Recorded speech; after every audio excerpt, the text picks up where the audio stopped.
ತ್ರಿಭುಜ. ಒಂದು ಲಂಬ ಕೋನ ತ್ರಿಭುಜ ಅಂದ್ರೆ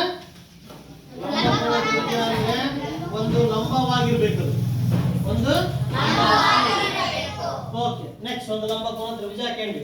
ಲಂಬ ಕೋನ ತ್ರಿಭುಜ ಅಂದ್ರೆ ಇಲ್ಲಿ ಲಂಬ ಕೋನ ಅಂದ್ರೆ ಎಷ್ಟು ಡಿಗ್ರಿಯನ್ನು ಹೊಂದಿರ್ತದೆ? 90 ಡಿಗ್ರಿಯನ್ನ ಅದನ್ನು ಬರ್ಕೋಬೇಕು. ಅದನ್ನು ಕೊಟ್ಟವರು ಕೊಟ್ಟಿಲ್ಲ, ನಾವೇ ತಿಳ್ಕೋಬೇಕು. ನೆಕ್ಸ್ಟ್ ಒಂದು ಕೋನವು 52 ಡಿಗ್ರಿ ಇದ್ದರೆ ಒಂದು ಕೋನವು 52 ಡಿಗ್ರಿ ಇದ್ದರೆ ಇದು ಯಾವ್ದು? ಈ ಕೋನ ಇರ್ತದೆ, ಈ ಕೋನ ಇರ್ತದೆ. ಇದು ಎರಡಕ್ಕೆ ಒಂದು ಏನಿರ್ತದೆ? 52 ಡಿಗ್ರಿ ಐತಂತೆ ಕೋನ. ಮೂರನೇ ಕೋನದ ಅಳತೆ ಎಷ್ಟು? ಮೂರನೇ ಕೋನದ ಅಳತೆ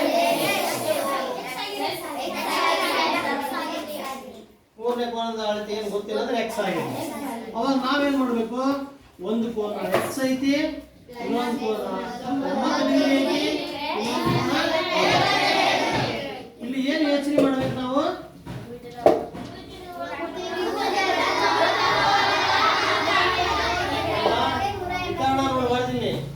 ಇಲ್ಲಿ ಏನ್ ನೋಡ್ಬೇಕು? ಇಲ್ಲಿ ನಾವು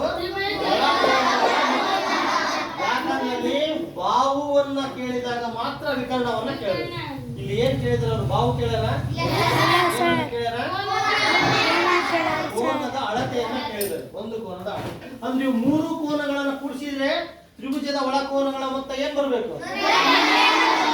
180 ಡಿಗ್ರಿ ಬರ್ಬೇಕು.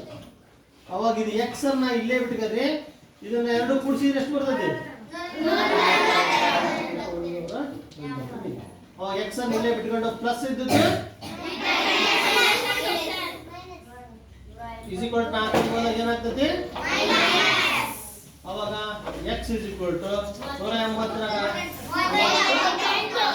38 ಡಿಗ್ರಿ. ಇನ್ನೊಂದು ಕೋನ ಎಷ್ಟು? 35